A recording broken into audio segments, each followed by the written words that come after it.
Hey guys and gals, welcome back to the Farmer and Sons Garage channel.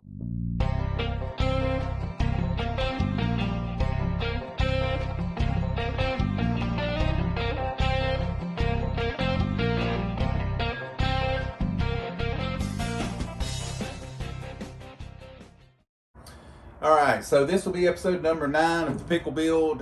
This is where we're going to be doing some more things we've got to do to the truck in order to drop it on the Crown Vic to get it to fit. I already have a 63 unibody we've done this on before, so that makes doing the measurements, takes a lot of the trial and error out of it and makes it a lot easier. So on my truck, I just went out and measured, and from this little seam in the bed where the bed floor starts, it's 24 inches to where the Crown Vic hump comes up through. And when I did mine, I cut a big enough hole to get it to drop down on. Then I ended up cutting back out of what was left of the bed floor, about 1.5 inch piece, and putting back in because I had too big of a gap. So see, we're going to be able to fix that on this one to where we're cutting the smallest hole we can just to make that Crown Vic hump that comes up through with the gas tank and suspension fit exactly in there. So we're going to measure up 24 inches and put a line across here. Then from the back of the cab to where the hump is going to start on the front side is 25 inches. So both those measurements, let me roll over here and stick that on this side. So both those measurements look like they're going to be about 2 inches deep. Yeah, 2.5 or so inches deep on these fender tubs or rear wheel covers. So I'll be up here at 24 inches, which is about dead even with that bolt and that seam across there. So we'll be cutting through that all the way across, cutting through up there at the 25 inch mark. I'm gonna see how close that is to the hole on that one. I think it's just past it. That's gonna be just in front of that hole. So that hole will be what's going up the front. And believe it or not, if you measure, and that's why I don't understand sometimes why people cut out these inner fenders or inner wheel tubs and have to do all that fab work back in. I left mine complete with the exception of the little notch I had to put in it for the gas filler to come up through. So if you measure, we cut our Crown Vic hump across where the top of its inner or rear fender tubs were over the rear wheels. We cut that off right along that little seam seal stuff. And left the entire box there. So it's like 48 3/4 inches, 48.5, 48 3/4 inches as you measure that. So between these tubs, when you throw the tape line down, that's why when I did mine, I didn't cut mine. This is almost dead on 49, right at 49 inches. So you can run along this seam seal line on each side, right up through there, on that line, and leave that little seam seal line up through there, and do the same on this side so you're not cutting these tubs at all. And that Crown Vic hump area with the steel around it will come right up through there if you're going to use that steel. Some guys take that off and make their own, raised bed floor or box it in with sheet metal or whatever. I like using what's already there just to make it cheaper, easier, not as much work to do. So that's what we're going to do. We're going to cut that out as part of this video. Then we will work on cutting the dash out. And of course, I'll be able to, we'll show you when we get ready to start cutting the dash out where we make the cuts on it. It does not bolt in. You actually have to cut that dash out with Sawzall or cutting wheel. So we'll get started.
Okay, so we have, I think we were cutting, we've kind of been hitting and missing on evenings this week on when we could get on here and try to work on it. So where we're at is we have cut the square or the rectangle out of the bed, which is where I think we finished off in the last part of the video that we paused. And then I guess I owe an apology maybe to some of the guys that did the later model swaps compared to when I would look at them and wonder why they were cutting all these inner tubs out, because on my truck, when I did mine on the '01 model, which is the more narrow rear end, everything tucks in inside there. And I was able to leave mine pretty much solid except for the little area where the fuel filler neck is. I had to cut it out for the fuel filler neck to be able to slide up through. But I think I left mine, maybe except for a shock mount or something, or the part on the suspension, the 4-link part that goes up there, or the Watts link goes up. But I think I left my tubs pretty much solid on mine. But to be able to, I've done some measurement to get down past the shock mount, which is on the outside of the frame on this one and sticks out past this hump, and then the brake lines that stick out past. I have cut out this little rectangle here, and then on the other side, I cut out a little bit bigger rectangle to make room for the fuel filler neck to slide up in there and be able to work it back in where we want it. So later we'll work back up front.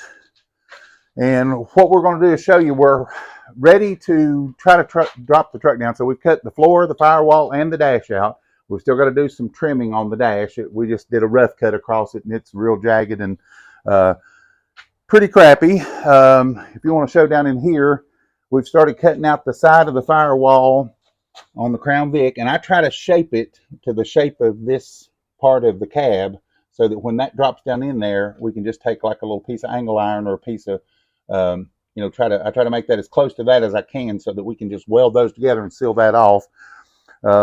We've cut the rocker panels off on both sides of the Crown Vic. We've got this little side impact part that I guess was added on. I don't think my '01 had that. I think that's something they've added for safety reasons as time went on. We have taken both front fenders off.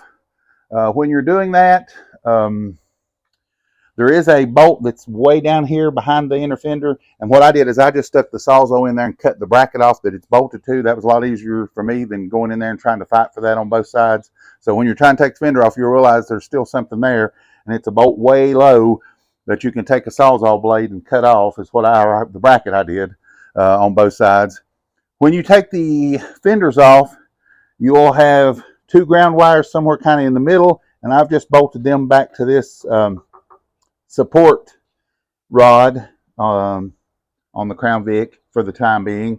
And then up here on the front, there was ones that were on the inside of the inner fender, kind of tucked in behind where the airbox would be. I've put them up here. Same thing on the other side.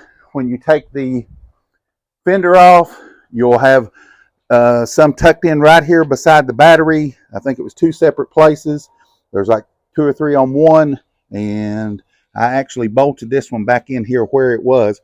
So I cut a piece of that fender off just to bolt back on here to have a place to put these two grounds for the time being until we get the truck on there. And then once this is kind of merged together, on my truck when I did it, I just ground off a couple of places on the fenders of the pickup and bolted these directly to the truck once I had the body on here. Same thing we've done over here on this side. We're trying to cut and notch out for this to drop in.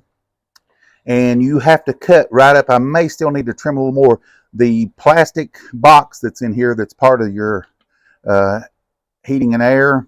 See, we've covered this return, which is what brings your fresh air into the vent system. We've covered that to keep all this grit and dirt from going in there.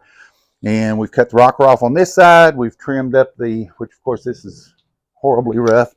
We've trimmed up the step on the truck.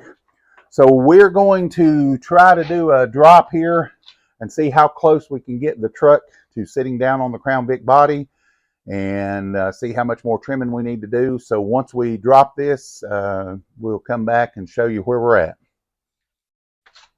And so we've got it dropped down. This is about the 7th or 8th time I think we've dropped it and lifted it just to do some more trimming and see where we're at. As you can see, we're pretty well down with the fender wells in here. We've just got the fuel filler just tucked up here under this wheel tub. And, we did these, as we showed in an earlier part of the video, we cut these little sections out of both sides to get it to drop down around the shock mount and the little brake line bracket on each side. And I think that's all the trim we need to do. We still got to get under it and trim a couple little places where it's hitting to get it to drop all the way and lay on the frame even with it, or resting on it, which we've got to put the hitch on before we do that. But we're probably about 1.5 inches from, and if you want to come around to this side, Laban, we're probably about 1.5 inches from our final ride height. And man, it's really starting to look great, you know, looking at this on the back here. So you can see that we're covering part of the tire now, and we've got pretty good clearance. I can tuck my fingers under there and get them. I can actually, if I press them against the tire, I don't really rub the fender roll there. I thought we might have to roll that, but I don't think we're going to. Even maybe when we go on down, it might get close right there, because the tire does kind of, you know, swell out as you go down. So maybe right in there we might have an issue, or that'd probably be the only place we'd really have an issue, is when that comes on down and gets close. But anyway, like I said, we're about 1.5 inches away from being all the way at our final resting spot in the back. We've still got to do some trimming on the front. I'm hitting in a couple of spots, and we showed you kind of, I've tried to keep cleaning as we do this. You won't believe how much little metal shavings and things you get when you're doing this. I've got to trim just a little bit more here, because we've got several inches to drop on down. So that, I'm wanting this to line up with that, where we can just, you know, put a little piece of metal in there and weld it together and seal that off. Of course, we'll have to fill that hole. But it looks like I'll need to round that some more to get it to match that curve. And like I said, we're taking a little off at a time, so we don't make a big hole that we got to fill back in, because as I've said in many previous videos before, it's easier to cut metal off than it is to weld metal back. So it takes less time to cut metal off than it does to add back as well. So we're taking our time and doing it. But we want to go ahead and finish this video off. You can see we are actually below the top of the rocker. We're already down below that, so we got to go on down. I may have to trim, I'm going to have to trim just about another 1/4 inch off of this, and take this part off as well. And I've seen others that have done this, where they just box this in without this little thing, which ours is rusted out anyway, so it's going to work out better to get rid of that and just box that in without it here, and give us more room as far as getting your feet in and out when you're sitting in. And we can scoot these seats back now. So you're going to have an idea. We're going to have pretty decent leg room. Once, you know, a lot of guys say that if you use the Crown Vic dash, see, I can even trim some more out back there and that back piece, and take that back a little bit, or if you want to leave it up a little bit and lean the seat back, whichever way works better for you. But I don't know if I can get in there with that jack thing. Yeah. So I'm 6'6", and like have a 34, 36 inch seam, and I've got, you know, my knees are not hitting the dash, even if with the door on here. You know, I can lean my leg out if I need to, even if I put them straight up. I mean, this one swells out a little bit right there, but if I leave my legs like this, you know, I can all day cruise in this thing just like I do with my truck.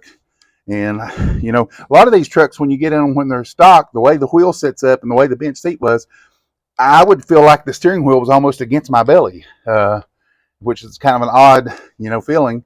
And I've got tons of room. So to anybody that says, if you use the Crown Vic dash, you don't have any leg room, you don't have any room between the steering wheel and you, that's incorrect. Because my truck, I've been driving it for 3 years now. I've took it on trips where I drive, you know, 300 miles each way on all-day trips. And, you know, I've got tons of room. My legs don't hurt. I don't cramp up any of that stuff. Because, I mean, I can stretch my legs out and move them when I've got the cruise control on, or, you know, when I'm floating down the road. So the leg room thing is not an issue at all. Because you're not going to find many people taller than me. And I've got tons of room. So, of course, I don't have headroom, no problem at all. But we still got 6 more inches to drop down. Probably 6 inches or so more to drop to get it. Because we're going to have this one actually rest on the dash out front. And so you can see we got from here up to there, maybe 6-8 inches, probably 6 inches. So less than we thought. I was still thinking we had to go all the way to here, but it actually is going to touch right there. This will come down to there. Yeah, 6 inches or so. And it'll kind of slope forward as it's coming down. And Let me climb back out of here without knocking myself out. So all this stuff, like the welding pieces on and all that, has been kind of tiring, and you know, that's kind of the tedious part of it. It's kind of angled. I need to readjust that. So as you're doing it, there are times when it gets kind of tedious, frustrating. You know, you kind of get wore out on certain days, the getting up and down and climbing up under them and all that, especially as you get older, becomes a little more difficult, a little harder. So I'm going to finish off with the Bible verse like I always do. So if you're not into that, you can go ahead and check out or exit the video. I appreciate you watching up to this point. And for those of you that are okay with it, I always say that because I don't feel like I don't want to beat people over the head with the Bible verse or anything like that. I just want to offer it to you if you're willing to listen, because I love Jesus. I love God, and I like to share that with people. And I feel like this is an avenue I can use, something I really love doing. But if I don't put God first in it, it's a waste of time, in my opinion. Again, that could be something you disagree with. That's your opinion. And I'm entitled to mine, you're entitled to yours. That's what makes the world go round. But I'm going to finish off with Isaiah chapter 40, verses 29 through 31. I'm actually going to do 3 verses. And this kind of goes along with where we've been on this part of the build and this the effort we're having to put in right now. He gives power to the weak and strength to the powerless. That's verse 29. Verse 30 says, even youths will become weak and tired, and young men will fall in exhaustion. But those who trust in the Lord will find new strength. They will soar high on wings like eagles. They will run and not grow weary. They will walk and not faint. So whatever you're working on, if it's a car project, home project, maybe it's your job, something that feels like it's kind of in a lull and it's really got you wore down and you've lost all your strength and energy, I just want to use that verse to encourage you to keep at it and not grow weary and soar like an eagle. So thank you for watching. Appreciate you guys subscribing. We're up to about 780 or something like that now, so we keep on clicking up a few at a time. So I appreciate you guys watching this, sharing it, liking it, commenting. Suggestions below, comments below. If you like what you're seeing so far, let us know. Laban's planning on doing, we just showed you a good shot of the side of the truck with the Crown Vic wheel. For right now, we're planning on going with the center cap that's on there, the Crown Vic. I'm going to pass the mic to Laban in just a second. He's going to tell you what his thoughts are on possibly doing others. Sorry about that glitch in the sound there. So basically, I'm thinking, because this truck's got a white front bumper, I kind of like the barn fresh, old school look to it. So I'm thinking kind of white out, the black part of the wheel there on the Crown Vic wheel. I like the steel wheel look of that with the holes in it. And for temporary, probably just going to run the Crown Vic center caps, but would eventually like to find 2 more of the original style wheels, or the hubcaps. They actually fit around there pretty good. Got to trim it on the back, but just customize that to get it to fit, and white in the Ford letters. I think that would look killer on there. Yeah. So, this is the old custom cab truck, and we talked about the patina and the age on it and the farm fresh look. So I think the kind of a distressed white on the wheels, kind of give it that steel wheel look, would look killer on this truck. So that's kind of the vision. And then, you've seen the doors. I'm thinking about putting like he has the Gulf on his truck, so I'm thinking maybe the old school Quaker State with the big Q with Quaker State in the center. I think that'd look pretty cool on there. So white and red, and keep the white on the bumper. I think that would just look cool and unique on this truck. All right, that'll wrap it up for this one. Thanks for watching, guys. God bless.